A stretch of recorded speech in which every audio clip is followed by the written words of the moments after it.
Hello friends, welcome to my channel. Friends, मैं आपको बता दूं कि ये वीडियो स्पेशल रूप से बीपीएससी द्वारा आयोजित बिहार राज्य में, बिहार स्टेट में प्राथमिक विद्यालय में हेड टीचर के लिए है। अगर आपने हेड टीचर के लिए अप्लाई किया हुआ है या तैयारी कर रहे हैं तो ये वीडियो आपके लिए बहुत ही यूज़फुल हो सकती है। अगर आप इसके अलावा सी टेट या कोई भी टेट, सुपर टेट हो या स्टेट टेट हो, उसकी तैयारी कर रहे हैं तो ये वीडियो भी आपके लिए बहुत ही यूज़फुल है। तो चलिए, इस वीडियो में सबसे पहले हम लोग क्या देखते हैं, सामान्य अध्ययन से 75 प्रश्नों को हम लोग सॉल्व करते हैं। प्रैक्टिस सेट ये 4A है, जिसमें हम लोग सिर्फ सामान्य अध्ययन के ही क्वेश्चन देखेंगे। शुरू करते हैं आज की इस वीडियो को। पहला क्वेश्चन है, बिहार पर बख्तियार खिलजी के हमले का पहला विवरण प्राप्त हुआ। किससे प्राप्त हुआ है? तो यहाँ सी ऑप्शन सही है, ताज उल मासिर से। ताज उल मासिर से। ताज उल मासिर नामक ग्रंथ की रचना हसन निजामी ने की थी। इस रचना में 1192 ईस्वी से लेकर 1228 1228 ईस्वी तक के काल की घटनाओं का वर्णन मिलता है। बिहार पर बख्तियार खिलजी के हमले का पहला वर्णन इसी रचना में मिलता है। बख्तियार खिलजी ने 1203 ईस्वी में बिहार पर जीत हासिल करते हुए नालंदा विश्वविद्यालय को नष्ट कर दिया था। Next question, Bihar socialist party कब गठित हुई? बताइए। बिहार सोशलिस्ट पार्टी 1934 ईस्वी को, 1934 ईस्वी में गठित हुई थी। गंगा शरण सिन्हा, राम वृक्ष बेनीपुरी एवं रामानंद मिश्रा ने वर्ष 1931 ईस्वी में बिहार सोशलिस्ट पार्टी का गठन किया तथा पटना के अंजुमन हॉल में इसकी औपचारिक स्थापना वर्ष 1934 में की गई। इसके अध्यक्ष आचार्य नरेंद्र देव तथा सचिव जयप्रकाश नारायण थे। ठीक, याद रहेगा, इसके अध्यक्ष कौन थे? आचार्य नरेंद्र देव तथा सचिव जयप्रकाश नारायण थे। इनमें से किसने बिहार में पहले कांग्रेस मंत्री सभा का नेतृत्व किया? किसने किया? तो डी ऑप्शन सही है, डॉक्टर कृष्ण सिंह ने। बिहार में प्रथम कांग्रेसी मंत्रिमंडल 1937 ईस्वी में बना था। श्री कृष्ण सिंह प्रधानमंत्री तथा अनुग्रह नारायण सिंह उप प्रधानमंत्री बने थे। उस समय मुख्यमंत्री को प्रधानमंत्री कहा जाता था। आज़ादी के बाद 1947 ईस्वी में बने मंत्रिमंडल के मुख्यमंत्री श्री कृष्ण सिंह थे तथा अनुग्रह नारायण सिंह वित्त मंत्री थे। नेक्स्ट क्वेश्चन, बिहार का अधिकांश क्षेत्र आच्छादित है। किससे आच्छादित है? तो ये बी ऑप्शन सही होगा, कछारी मिट्टी से। कछारी मिट्टी से आच्छादित है। बिहार का अधिकांश क्षेत्र मध्यवर्ती विशाल मैदान के अंतर्गत आता है, जो गंगा नदी व उसकी सहायक नदियों के अपवाह वाले क्षेत्र से संबंधित है, जिसे कछारी मिट्टी या जलोढ़ मृदा कहा जाता है। ब्रिटिश सरकार ने कंपनी के कार्यों में हस्तक्षेप किया और 1773 ईस्वी में एक अधिनियम पारित किया, जिसका नाम था, क्या नाम था? जो 1773 ईस्वी में एक अधिनियम पारित हुआ, उसका नाम था नियामक अधिनियम। ए ऑप्शन सही होगा, नियामक अधिनियम। ब्रिटिश पार्लियामेंट ने रेगुलेटिंग एक्ट 1773, ये देखिए रेगुलेटिंग एक्ट भी 1773 में आया हुआ, द्वारा भारत में ईस्ट इंडिया कंपनी की शासन व्यवस्था को पूरी तरह से सुधारने और व्यवस्थित करने का प्रयास किया था। इस अधिनियम ने बंगाल के गवर्नर वॉरेन हेस्टिंग को बंगाल का गवर्नर जनरल बना दिया और मद्रास तथा बंबई प्रेसिडेंसी को बंगाल के अधीन सम्मिलित कर लिया गया। मानसून शब्द का तात्पर्य डैश है। क्या है मानसून शब्द का तात्पर्य? यहाँ डी ऑप्शन सही होगा, हवाओं के रुख का बदलना। हवाओं के रुख का बदलना। जब उष्ण कटिबंधीय संरक्षित क्षेत्र से व्यापारिक एवं स्मॉगी हवाएं ऊपर की ओर कोरियोलिस बल के कारण केरल राज्य में जून के पहले सप्ताह में पहुंचता है, इसे मानसून कहते हैं। इससे भारत, पाकिस्तान और बांग्लादेश आदि में भारी बारिश होती है। निम्नलिखित मृदा में से सर्वाधिक अनुर्वर कौन सी है? अनुर्वर कौन सी है? तो यहाँ सी ऑप्शन सही होगा, लेटराइट मृदा। लेटराइट मृदा तीव्र निच्छालन यानी कि इंटेंसिव लीचिंग और न्यून क्षारण विनिमय क्षमता के कारण लेटराइट मृदा सामान्यतः अनुर्वर होती है। फसल उत्पादन की दृष्टि से इस मृदा का महत्व कम है। द्विदलीय पद्धति कहाँ पाई जाती है, बताइए। द्विदलीय पद्धति कहाँ पाई जाती है, तो बी ऑप्शन सही होगा, यूएसए में।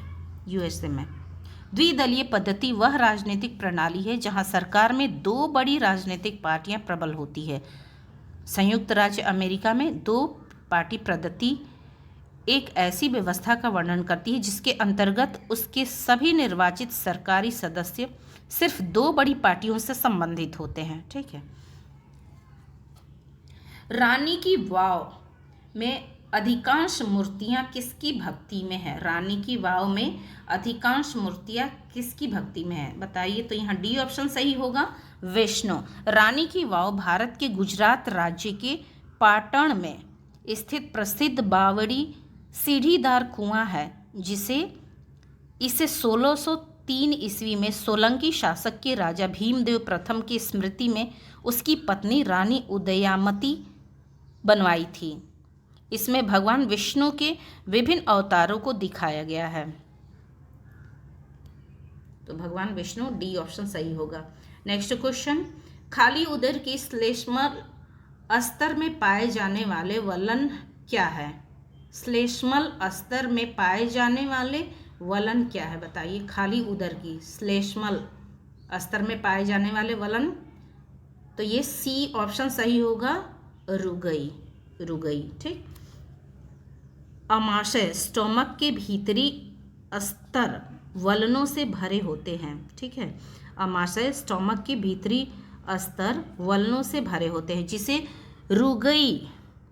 रुगई या जठरीय मोड़ कहा जाता है। बड़े निवाले के अनुरूप रुगई अमाशय को फैलने की व्यवस्था करता है और पाचन के दौरान भोजन को घुमाने के लिए पकड़ बनाने में सहायता करता है। तो यहाँ ऑप्शन सी सही होगा, रुगई। नेक्स्ट क्वेश्चन, सिरोको तूफान की सही दिशा का चयन कीजिए। सिरोको एक तूफान का नाम है, इसकी सही दिशा क्या है? तो ये ए ऑप्शन सही होगा, सहारा से भूमध्य सागर। सहारा से भूमध्य सागर। सिरोको एक गर्म, शुष्क तथा रेत और धूल युक्त हवा होती है। यह सहारा के रेगिस्तान से उत्तर दिशा में भूमध्य सागर की ओर चलकर इटली, स्पेन आदि में प्रविष्ट होती है। इटली में इसका नाम सिरोको, मिस्र में खमसिन, लीबिया में गिबली, ट्यूनीशिया में चिली और स्पेन में लेवेक नाम से जाना जाता है। निम्न में से कौन सा एक अजैव कारक है? अजैव कारक यहाँ पूछ रहा है, तो यहाँ अजैव कारक होगा बी, नमी। अजैव कारक पर्यावरण के वे अजीवित रासायनिक और भौतिक भाग हैं जो जीवित प्राणियों और पारिस्थितिकी तंत्र पर प्रभाव डालते हैं। अजैव कारकों को स्वाट्स यानी कि SWATS स्वाट्स मृदा, जल, वायु, तापमान, सूर्य का प्रकाश से वर्गीकृत किया जाता है। एक बात देखिएगा यहाँ पे, S का मतलब होता है सोइल, W जल, वाटर, A एयर, वायु, T तापमान, टेम्परेचर एंड S है सन, सूर्य के प्रकाश से वर्गीकृत किया जाता है। ठीक है। तो स्वाट SWATS याद रखिएगा इसको। ये सब अजैव कारक हैं। 4 आर्य सत्य किसका साहित्य है, बताइए। 4 आर्य सत्य किसका साहित्य है? तो ये है ए ऑप्शन सही, बौद्ध धर्म का। भगवान बुद्ध ने सांसारिक दुखों के संबंध में 4 आर्य सत्यों का उपदेश दिया। ये है, पहला दुख, 2 दुख समुदाय, 3 दुख निरोध तथा 4 है दुख निरोधगामी प्रतिपदा। ठीक। चौथा क्या है? दुख निरोधगामिनी प्रतिपदा। इन सांसारिक दुखों से मुक्ति हेतु भगवान बुद्ध ने अष्टांगिक मार्ग की बात कही है। किसकी बात? अष्टांगिक मार्ग की बात कही है। प्लूरा किसका आवरण है? प्लूरा बताइए किसका आवरण है? तो ये है फुफ्फुस की। ए ऑप्शन सही होगा, फुफ्फुस की। शरीर में प्लूरा उत्तक का एक बड़ा और पतला शीट है जो फेफड़े के बाहरी भाग को चारों तरफ से लपेटे रहता है। यह एक अत्यंत कोमल सिरमी झिल्ली है जो एक बंद अंतर्वलित कोश के रूप में व्यवस्थित रहती है। प्लूरा केवल तभी दिखाई देती है जब इसमें कोई असामान्यता होती है। निम्न में से कौन सा एक अंडद स्तनी है? अंडद स्तनी बताइए। अंडद स्तनी, तो ये बी ऑप्शन सही होगा। अंडद स्तनी में बतख चोंच, बतख चोंच, डक बिल्ड, बतख चोंच या प्लेटिपस, प्लेटिपस, प्लेटिपस जिसे duck billed platypus, duck billed platypus भी कहा जाता है, एक अर्ध जलीय अंडा देने वाला स्तनधारी है जो ऑस्ट्रेलिया में पाया जाता है। यह मोनोस्ट्रीम प्रजाति के 5 प्रजातियों में से एक है। ठीक है, किसमें? मोनोट्रीम्स प्रजाति के 5 प्रजातियों में से एक है। नेक्स्ट क्वेश्चन, न्यूक्लियर रिएक्टर में प्रयोग किया जाने वाला विमंदक है। बताइए, न्यूक्लियर रिएक्टर में प्रयोग किया जाने वाला विमंदक कौन सा है? तो ये सी ऑप्शन सही होगा, साधारण जल। साधारण जल यानी लाइट वाटर का प्रयोग मॉडरेटर के रूप में कूलिंग एजेंट की तरह किया जाता है। यह इस प्रकार के कार्य करता है जिससे कि भाप उत्पन्न करने के लिए ऊष्मा को हटाया जाता है। इससे इलेक्ट्रिक जनरेटर का टरबाइन घूमता है। इससे इलेक्ट्रिक जनरेटर का टरबाइन घूमता है। बाणभट्ट किनके दरबारी लेखक या कवि थे? तो ये थे हर्षवर्धन के। सी ऑप्शन सही होगा। बाणभट्ट पुष्यभूति वर्धन वंश के सम्राट हर्षवर्धन के दरबारी कवि थे। उन्होंने हर्षचरित एवं कादम्बरी की रचना की। हर्षचरित और कादम्बरी किसके द्वारा लिखा गया है? हर्षवर्धन के द्वारा लिखा गया है। डाटा लॉजिक के इनपुट आउटपुट नियंत्रक का एक पहलू कहलाता है। ये कंप्यूटर से क्वेश्चन है। डाटा लॉजिक के इनपुट आउटपुट नियंत्रक का एक पहलू कहलाता है। कौन सा पहलू कहलाता है? बफरिंग पहलू कहलाता है। 1/0 एक प्रोग्राम और एक बाहरी डिवाइस के बीच डाटा ट्रांसफर करने की एक प्रक्रिया है। जब डाटा का ट्रांसफर किया जाता है तो डाटा के लिए बफर एक अस्थायी स्टोरेज लोकेशन है। बोहर मॉडल निम्नलिखित में से किससे संबंधित है? बोहर मॉडल, बताइए बोहर मॉडल किससे संबंधित है? तो ये है सी ऑप्शन सही है, ऊर्जा के परिमाणीकरण की अवधारणा से। ऊर्जा के परिमाणीकरण की अवधारणा से ये संबंधित है। नील बोहरा ने रदरफोर्ड के परमाणु मॉडल के कमियों को दूर करने के लिए, देखिए नील बोहरा ने रदरफोर्ड के परमाणु मॉडल के कमियों को दूर करने के लिए प्लांक के क्वांटम सिद्धांत का सहारा लिया। प्लांक के क्वांटम सिद्धांत का सहारा लिया। इन्होंने विभिन्न कक्षा में इलेक्ट्रॉन के ऊर्जा स्तर को समझाने का प्रयास किया। निम्नलिखित में से कौन सा भारतीय संविधान की संघ सूची के अंतर्गत आता या आते हैं? बताइए। संघ सूची के अंतर्गत ये तीनों वाक्य पहले पढ़ लेंगे। रक्षा, अंतरजातीय व्यापार तथा वाणिज्य और बैंकिंग। देखते हैं ऑप्शन में क्या है। तो डी ऑप्शन सही है। 1, 2 तथा 3 ये तीनों वाक्य ही सही हैं। देखिए तीनों वाक्य क्या क्या हैं? रक्षा, अंतरजातीय व्यापार तथा वाणिज्य, बैंकिंग, ये सभी किस में आते हैं? भारतीय संविधान की संघ सूची के अंतर्गत आते हैं। चलिए आगे चलते हैं। संघ सूची के अंतर्गत आने वाले अन्य विषय हैं युद्ध, अणुशक्ति, रेल, वायु तथा जल परिवहन, विदेशी मामले, अंतर्राष्ट्रीय संधि, प्रसारण, टेलीफोन आदि। ये सभी किसमें आते हैं? संघ सूची के अंतर्गत आते हैं। मेंढक के वृक्क किस प्रकार के होते हैं? ए ऑप्शन सही होगा, मध्य वृक्क के होते हैं। मिजोने फ्रांस मेंढक में एक कार्यात्मक वृक्क है जो भ्रूणीय अवस्था में एडल्ट अवस्था तक रहता है। यूरिनरी और जेनाइटल डक्ट दोनों में मिजोनेफ्रिक डक्ट कार्य करता है। किडनी के अग्रवर्ती क्षेत्र के ट्यूबल्स स्पर्मेटोजोआ को इकट्ठा करने के लिए टेस्टिस से संबंध रखते हैं, जबकि पश्चवर्ती क्षेत्र कार्यात्मक वृक्क के रूप में बना रहता है और यूरिनरी वेस्टेज को बाहर निकालने का कार्य करता है। कैल्शियम के अवशोषण के लिए कौन सा विटामिन आवश्यक है? बताइए कौन सा विटामिन आवश्यक है? तो यहाँ सी ऑप्शन सही होगा, विटामिन डी आवश्यक होता है। विटामिन डी का रासायनिक नाम है कैल्सीफेरॉल है। शरीर में मिलने वाला कैल्सीट्राइऑल कैल्शियम का ही एक घटक है जो विटामिन डी का ही सक्रिय रूप होता है। इसकी कमी से बच्चों में रिकेट्स तथा वयस्कों में ऑस्टियोपोरोसिस होता है। कॉकरोच डैश प्रजाति के अंतर्गत आता है। कॉकरोच किस प्रजाति के अंतर्गत आता है? तो यह ऑर्थोपोडा के अंतर्गत आता है। कॉकरोच ऑर्थोपोडा के अंतर्गत आने वाले जीव हैं तिलचट्टा, झींगा मछली, केकड़ा, खटमल, मक्खी, मच्छर, मधुमक्खी, टिड्डी आदि।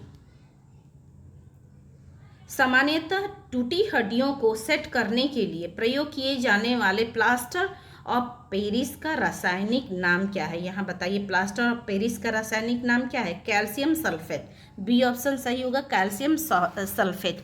Plaster of Paris calcium sulphate hemihydrate का साधारण नाम है। इसका अणुसूत्र होगा CaSO4 हाफ 1/2 H2O है। जिप्सन को लगभग 150 डिग्री सेंटीग्रेड तक गर्म करने पर प्लास्टर ऑफ पेरिस का निर्माण होता है। हमारे देश में वन महोत्सव दिवस कब मनाया जाता है? तो ये मनाया जाता है, देखिए हमारे देश में, कहने का मतलब राष्ट्रीय वन महोत्सव है तो 1 जुलाई को मनाया जाता है। वन महोत्सव भारत में एक वार्षिक वृक्षारोपण समारोह है जिसका आयोजन जुलाई माह के प्रथम सप्ताह में की जाती है। यह आंदोलन वर्ष 1950 में भारत के तत्कालीन केंद्रीय कृषि मंत्री कुलपति डॉक्टर डॉक्टर के एम मुंशी ने किया था। तो ये नाम याद रखेंगे, कृषि मंत्री कुलपति डॉक्टर के एम मुंशी ने किया था। तो 1 जुलाई से मनाया जाता है। कुनैन की औषधि किससे प्राप्त होती है? कुनैन आपको पता है मलेरिया की दवा है, तो ये सिनकोना के पौधे से प्राप्त होती है। ये सिनकोना के पौधे के छाल से कहते हैं, पेड़ों की छाल से ये सिनकोना नामक दवा बनती है जो मलेरिया बीमारी में काम आता है। कुनैन सिनकोना पेड़ की छाल से प्राप्त होता है। यह प्राकृतिक रूप से श्वेत क्रिस्टलीय एल्केलियोड है जिसमें एंटीपायरेटिक बुखार कम करने वाला, एंटी मलेरियल, एनाल्जेसिक दर्द निवारक और एंटी इन्फ्लेमेटरी गुण पाए जाते हैं। सिख खालसा सेना किसके शासन के तहत बनाई गई थी? बताइए, सिख खालसा सेना जो है वो किसके शासन के तहत बनाई गई थी? तो ये महाराजा रणजीत सिंह के समय बनाई गई थी। डी ऑप्शन सही होगा। शेर पंजाब के नाम से प्रसिद्ध जाट सिख महाराजा रणजीत सिंह का जन्म 1780 कितने में 1780 में गुजरावाला, अब जो पाकिस्तान में है, वहाँ पर हुआ था। इनके जन्म के समय पंजाब कई मिसलों में विभक्त था, बटा हुआ था। इनके पिता महासिंह, इनके पिता कौन थे? महाराजा रणजीत सिंह के पिता का नाम था महासिंह। सुकरचकिया मिसल के कमांडर थे। सुकरचकिया मिसल के कमांडर थे उनके पिता। टेलीफोन का आविष्कार किस दशक में हुआ? तो यहाँ सही ऑप्शन है सी 1870 में, 1870 दशक में हुआ था। सबसे पहले अलेक्जेंडर ग्राहम बेल ने अपने सहायक थॉमस वॉटसन की सहायता से 10 मार्च 1876 में टेलीफोन का आविष्कार किया, लेकिन कुछ इतिहासकारों का मानना यह भी है कि टेलीफोन का आविष्कार एलिशा ग्रे, अमेरिकन वैज्ञानिक ने किया था। किसने? एलिशा ग्रे का, कुछ लोगों का मानना है। और टेलीफोन को अपने अपने नाम पर पेटेंट करने के लिए इन दोनों के बीच काफ़ी बहस भी हुई, लेकिन आखिरकार ग्राहम बेल ने 7 मार्च 1876 को पेटेंट अपने नाम करा लिया। चिपको आंदोलन निम्न में से किससे संबंधित है? बताइए।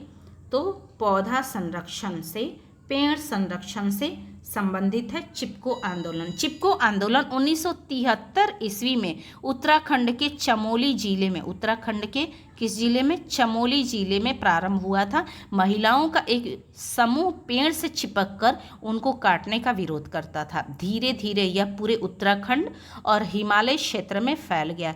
इस आंदोलन के प्रतिपादक सुंदरलाल बहुगुणा थे। तो याद रखिएगा, ये सुंदरलाल बहुगुणा का नाम बहुत बार आता है, चिपको आंदोलन से रिलेटेड है ये। नेक्स्ट क्वेश्चन, पौधे किस प्रक्रिया से प्रजनन करते हैं? बताइए, पौधे किस प्रक्रिया से प्रजनन करते हैं? तो यहाँ ए ऑप्शन सही है, परागण से।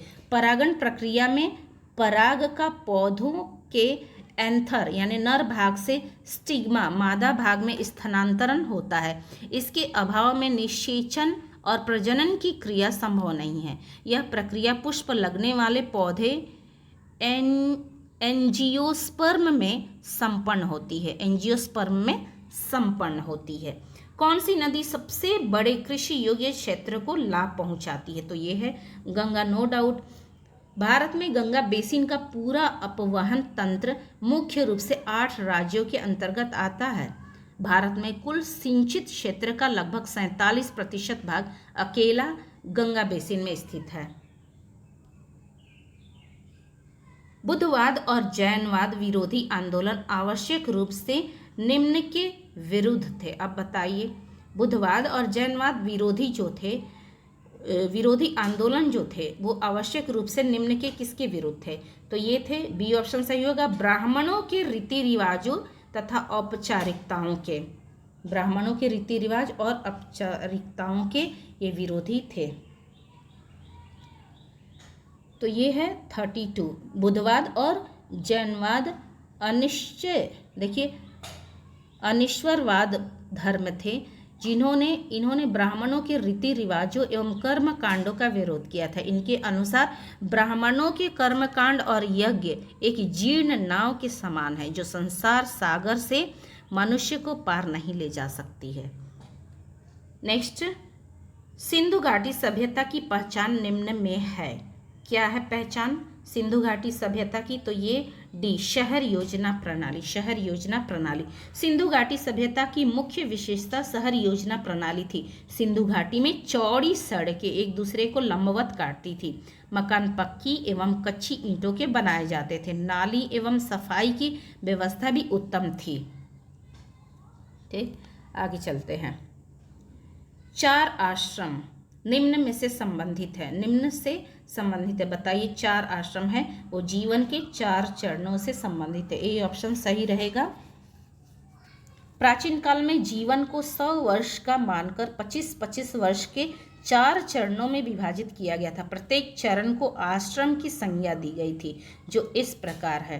पहला था ब्रह्मचर्य आश्रम, ये 0 से 25 वर्ष तक। गृहस्थ आश्रम 25 से 50 वर्ष।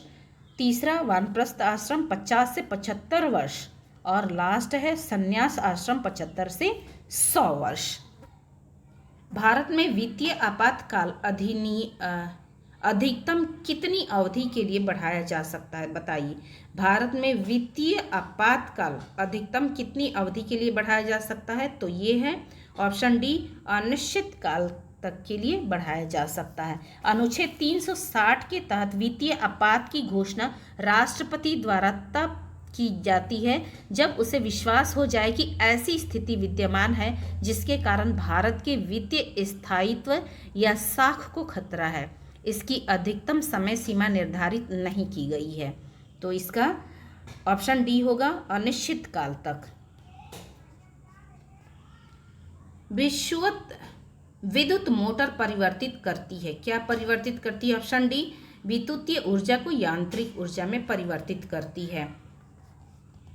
निम्न में किसके प्रयासों से 1856 ईस्वी में विधवा पुनर्विवाह अधिनियम पारित हुआ? तो ऑप्शन ए सही है, ईश्वरचंद्र विद्यासागर के द्वारा। नेक्स्ट क्वेश्चन, भारतीय नागरिकों को मौलिक अधिकार देने का मुख्य प्रयोजन क्या था? भारतीय नागरिकों को मौलिक अधिकार देने का मुख्य प्रयोजन क्या था? तो ये था व्यक्तिगत स्वतंत्रता का संरक्षण करना, व्यक्तिगत स्वतंत्रता का संरक्षण करना।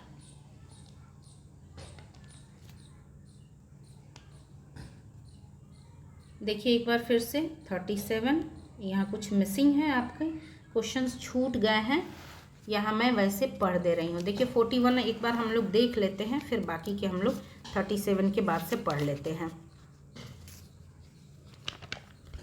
41 है, भारतीय नागरिकों को मौलिक अधिकार देने का मुख्य प्रयोजन क्या था?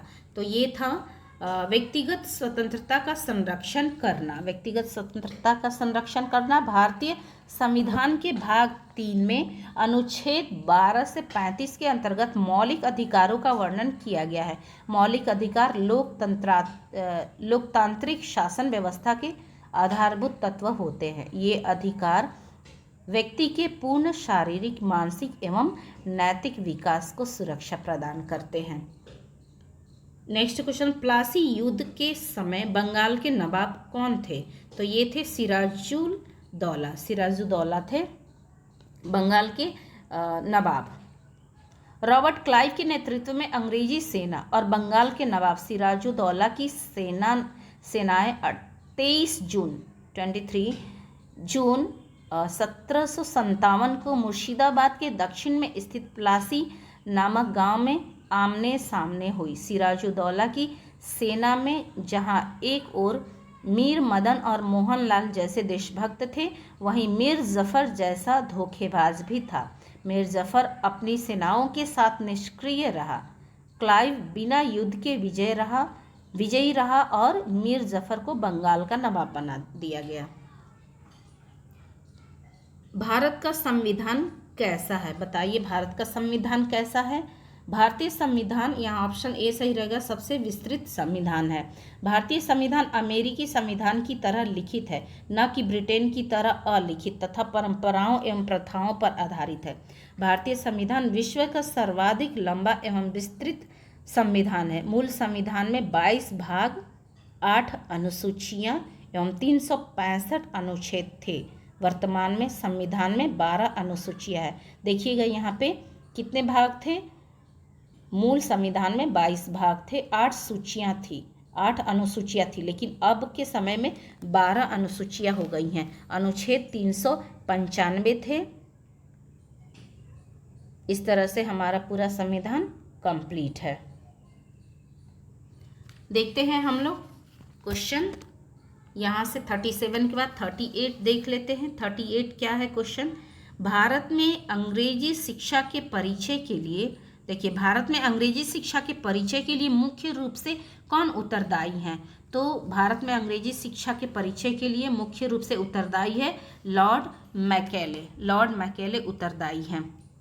ठीक, नेक्स्ट क्वेश्चन, ये 38 था।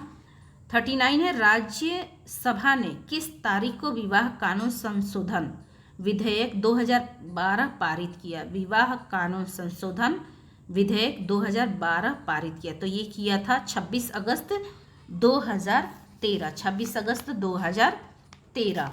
राज्यसभा ने वॉइस वोट द्वारा 26 अगस्त 2013 को विवाह कानून संशोधन विधेयक 2012 पारित किया। इस विधेयक में हिंदू विवाह कानून 1955 और स्पेशल विवाह कानून 1954, जिसमें विवाह बंधन को असुधार्य ब्रेक डाउन के लिए तलाक या आधार माना गया है।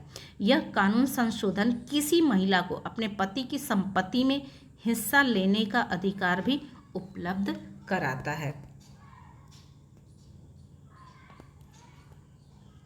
ये हो चुका था, आगे चलते हैं।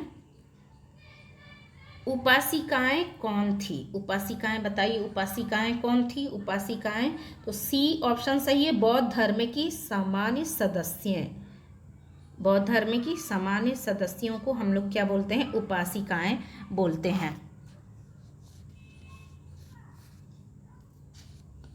नेक्स्ट क्वेश्चन है, स्वतंत्र भारत के प्रथम कानून मंत्री कौन थे? स्वतंत्र भारत के प्रथम कानून मंत्री थे डॉक्टर भीमराव अंबेडकर, कानून मंत्री। ठीक, याद रहेगा, स्वतंत्र भारत के प्रथम कानून मंत्री डॉक्टर भीमराव अंबेडकर ही थे। संविधान के प्रारूप को अंतिम रूप देने के लिए संविधान सभा द्वारा 29 अगस्त 1947 को एक संकल्प पारित करके प्रारूप समिति का गठन किया गया तथा इसके अध्यक्ष रूप में डॉक्टर भीमराव अंबेडकर को चुना गया था। स्वतंत्र भारत का प्रथम कानून मंत्री डॉक्टर भीमराव अंबेडकर भी ही थे।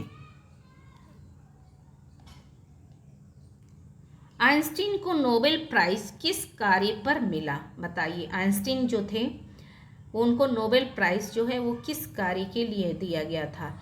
तो यहाँ ऑप्शन डी सही रहेगा, प्रकाश विद्युत प्रभाव के लिए। प्रकाश विद्युत प्रभाव के लिए उनको अल्बर्ट आइंस्टाइन को वर्ष 1921 में भौतिक का नोबेल पुरस्कार प्रदान किया गया। आइंस्टीन को यह अवार्ड प्रकाश विद्युत प्रभाव के सिद्धांत की स्थापना के लिए प्रदान किया गया था। कोशिका का शक्ति स्रोत होता है। बताइए, कोशिका का शक्ति स्रोत क्या है? तो कोशिका का शक्ति स्रोत है माइटोकॉन्ड्रिया।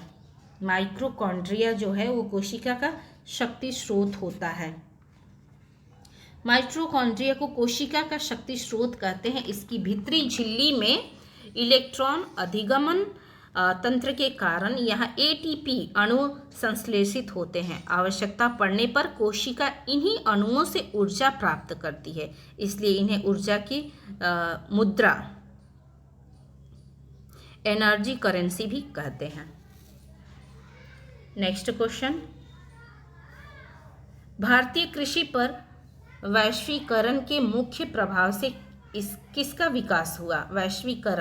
वैश्वीकरण के मुख्य प्रभाव से किसका विकास हुआ? तो ये हुआ जैव प्रौद्योगिकी की विकास हुआ। निम्नलिखित में से सही अनुक्रम कौन सा है? सही अनुक्रम बताना है। बाबर, तो बी ऑप्शन सही होगा। बाबर से हुमायूं, हुमायूं से अकबर, अकबर से जहांगीर और जहांगीर से शाहजहां और वहां से औरंगजेब। तो 1526 ईस्वी में फरगना के शासक बाबर ने दिल्ली के शासक इब्राहिम लोदी को पानीपत के प्रथम युद्ध में हराकर, अब यहाँ पे बताइए 1526 में पानीपत का प्रथम युद्ध हुआ था जो किसके बीच लड़ा गया था? बाबर और इब्राहिम लोदी के बीच लड़ा गया था। तो यहाँ इब्राहिम लोदी को हराकर भारत में मुगल साम्राज्य की स्थापना की बाबर ने। 1530 ईस्वी में बाबर के मृत्यु के बाद उनका पुत्र हुमायूं शासक बना। ठीक, तो 1530 में हुमायूं आ गया। इसके बाद 1556 ईस्वी में हुमायूं की मृत्यु होने पर उसका पुत्र अकबर शासक बना। 1605 ईस्वी में अकबर की मृत्यु होने पर जहांगीर तथा 1627 ईस्वी में जहांगीर की मृत्यु होने पर उसका पुत्र शाहजहां मुगल शासक हुआ। नेक्स्ट क्वेश्चन, डैश में शाहजहां मुगल सिंहासन पर बैठा। अब यहाँ ईस्वी सन आपको बतानी है कि शाहजहां कब सिंहासन पर बैठा था। तो अभी हम लोगों ने पढ़ा है यहाँ पे कि 1628 ईस्वी में। 1627 ईस्वी में जहांगीर की मृत्यु होने पर यहाँ शाहजहां जो था वो 1628 में बैठा। जहांगीर के पुत्र शाहजहां का समय मुगल काल का स्वर्ण युग कहा जाता है। वह 4 फरवरी 1628 ईस्वी को दिल्ली की गद्दी पर बैठा। उसने दिल्ली का लाल किला, जामा मस्जिद, आगरा में ताजमहल तथा लाल किले में मोती मस्जिद का निर्माण करवाया। याद रखिएगा, मोती मस्जिद, जामा मस्जिद, लाल किला और ताजमहल किसने बनवाया? तो ये सब शाहजहां ने बनवाया है। गुप्त साम्राज्य का वास्तविक संस्थापक किसे माना जाता है? गुप्त साम्राज्य का, तो यहाँ बी ऑप्शन सही रहेगा, चंद्रगुप्त फर्स्ट को माना जाता है। चंद्रगुप्त फर्स्ट। गुप्त वंश का संस्थापक श्री गुप्त शासन काल 240 से 280 ईस्वी था, परंतु गुप्त साम्राज्य का वास्तविक संस्थापक महान सम्राट चंद्रगुप्त प्रथम को माना जाता है। वह 320 ईस्वी में गद्दी पर बैठा तथा महाराजाधिराज की उपाधि धारण की। इसने गुप्त संवत का प्रारंभ किया। एड्स निम्न कारणों में से किसके द्वारा होता है? बताइए, एड्स किसके द्वारा होता है? तो ये विषाणु के द्वारा होता है एड्स रोग ह्यूमन इम्यूनो डेफिशिएंसी विषाणु HIV। देखिए एड्स रोग HIV का फुल फॉर्म यहाँ बता रहा है ह्यूमन इम्यूनो डेफिशिएंसी विषाणु के कारण होता है, जो शरीर में प्रतिरक्षा तंत्र को क्षति पहुंचाता है। आर्द्रता किस उपकरण से नापी जाती है? बताइए, आर्द्रता को नापने का उपकरण क्या है? तो ये है हाइग्रोमीटर। हाइग्रोमीटर से आर्द्रता मापी जाती है। आर्द्रता हाइग्रोमीटर नामक उपकरण से नापी जाती है। हाइड्रोमीटर से द्रव्य का घनत्व मापा जाता है। पायरोमीटर उष्णता के कारण वस्तुओं का प्रसार नापने का यंत्र होता है। लैक्टोमीटर दूध की शुद्धता नापने का उपकरण होता है। दाब की इकाई क्या है? दाब की इकाई पूछ रहा है, तो यहाँ दाब की इकाई है न्यूटन प्रति वर्ग मीटर। न्यूटन प्रति वर्ग मीटर दाब की इकाई है। दाब की इकाई न्यूटन प्रति वर्ग मीटर है। पास्कल भी दाब का मात्रक है। पास्कल भी दाब का मात्रक है।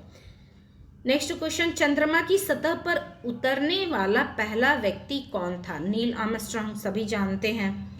सर्वप्रथम 21 जुलाई 1969 को अमेरिका के 2 अंतरिक्ष यात्री नील आर्मस्ट्रांग तथा एडविन एल्ड्रिन अपोलो 11 की योजना के अंतर्गत चंद्रमा पर उतरे। चंद्रमा पर प्रथम कदम नील आर्मस्ट्रांग ने रखे थे। Neil Armstrong. एगार किससे तैयार होता है? बताइए, एगार किससे तैयार होता है? तो ये तैयार होता है शैवाल से। एगार शैवाल से तैयार होता है। शैवालों के अध्ययन को फाइकोलॉजी कहते हैं। शैवाल प्रायः पर्णहरित युक्त, संवहन उत्तक रहित, आत्मपोषी होते हैं। इनका शरीर सुकाय सदृश होता है। शरीर इसका जो आकृति होती है वो सुकाय सदृश होता है। क्लोरेला नामक शैवाल ने अंतरिक्ष यान के केबिन के हौज में उगाकर अंतरिक्ष यात्री को प्रोटीन युक्त भोजन, जल और ऑक्सीजन प्राप्त हो सकते हैं। तो यहाँ सी ऑप्शन सही होगा, शैवाल। रॉकेट निम्नलिखित में से किस सिद्धांत पर कार्य करता है? रॉकेट निम्नलिखित में से किस सिद्धांत पर कार्य करता है? तो ये है संवेग का संरक्षण। संवेग संरक्षण के सिद्धांत पर काम करता है।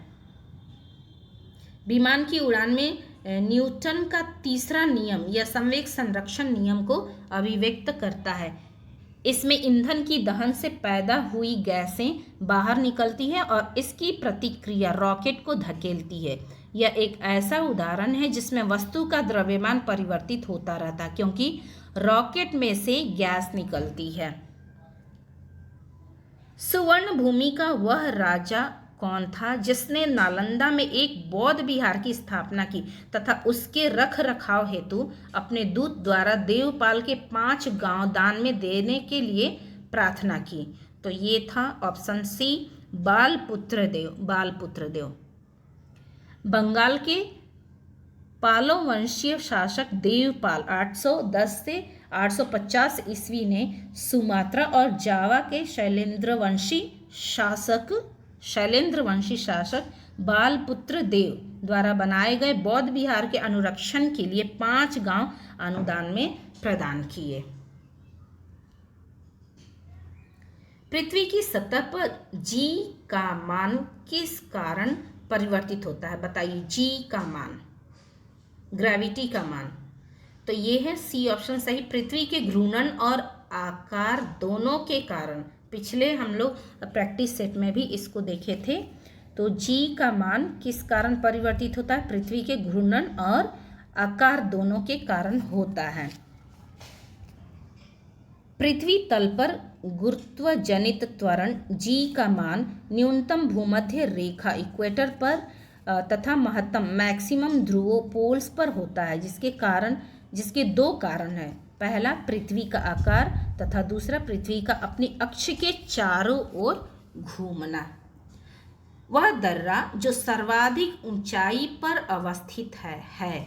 कौन सी दर्रा सबसे सर्वाधिक ऊंचाई पर अवस्थित है? तो ये है नाथुला दर्रा। नाथुला दर्रा।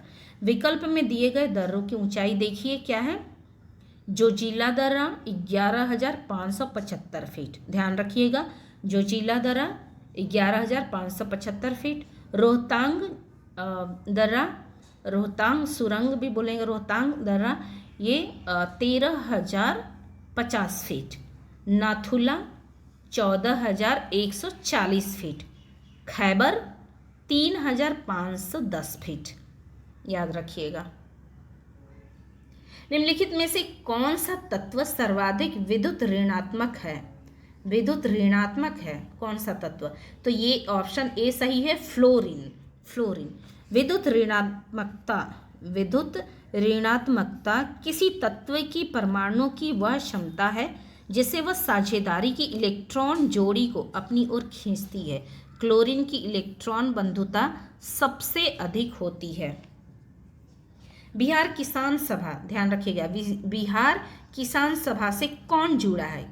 बिहार किसान सभा से तो यहाँ स्वामी सहजानंद, ये भी बिहार किसान सभा से जुड़े थे। कार्यानंद शर्मा, ये भी किसान सभा से जुड़े थे। और राहुल सांकृत्यायन, ये भी जुड़े हुए थे। तो उपरोक्त सभी आंसर यहाँ हो जाएगा, उपरोक्त सभी। 1929 ईस्वी में स्वामी सहजानंद सरस्वती ने बिहार किसान सभा की स्थापना की। अब देखिए बिहार किसान सभा की स्थापना कब हुई थी? 1929 ईस्वी को हुई थी।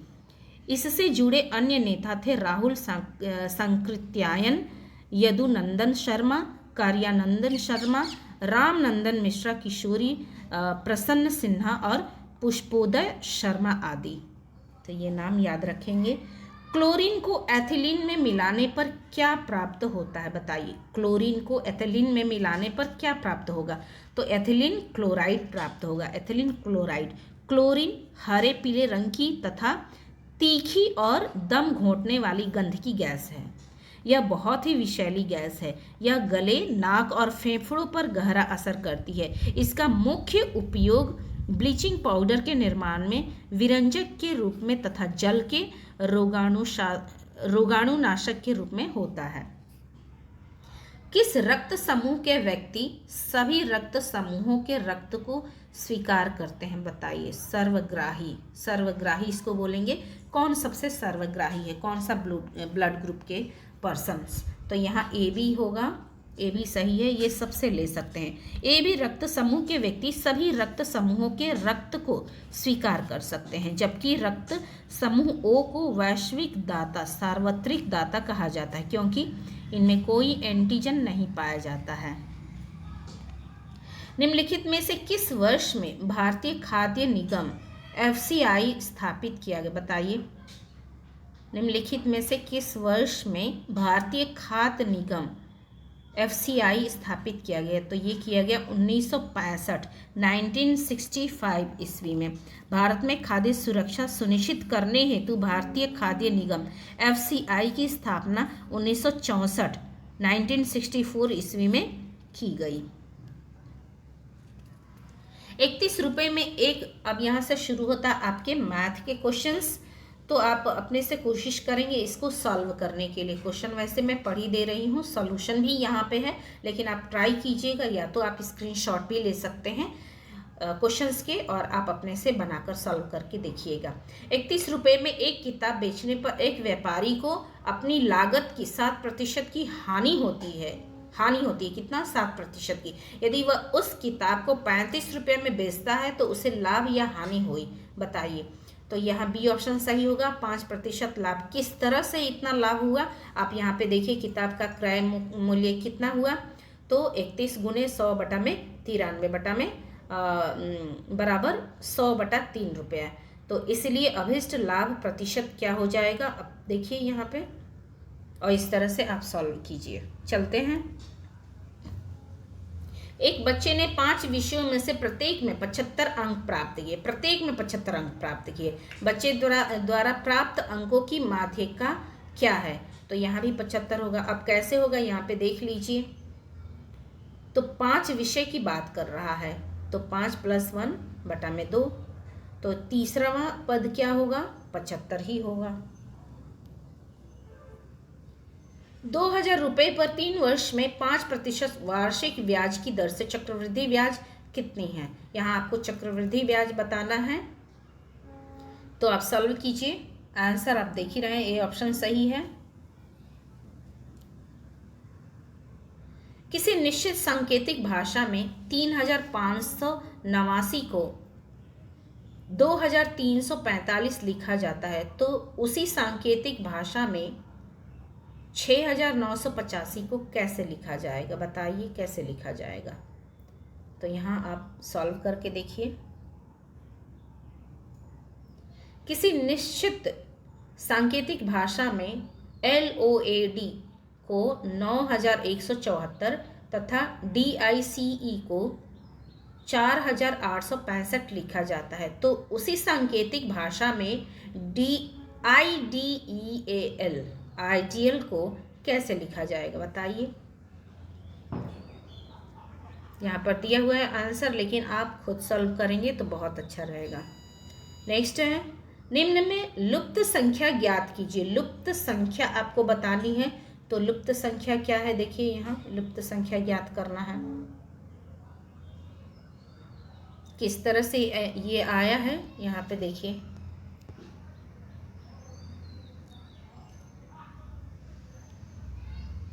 अब से 15 वर्ष बाद में एक व्यक्ति की आयु 15 वर्ष पहले से 4 गुनी हो जाएगी। उस व्यक्ति की वर्तमान आयु कितनी है, तो यहाँ आंसर हो जाएगा 25 वर्ष। माना व्यक्ति की वर्तमान उम्र है x वर्ष, हमें पता नहीं है कितनी है, वर्तमान उम्र कितनी है x वर्ष। अब प्रश्न से ले लीजिए 4 और इसमें ब्रैकेट में करके x - 15 कर लीजिए, फिर आपको आंसर आ जाएगा। इसको सॉल्व कर लीजिए। नेक्स्ट, एक आयत का परिमाप 50 मीटर है तथा इसकी लंबाई इसकी चौड़ाई से 13 मीटर अधिक है।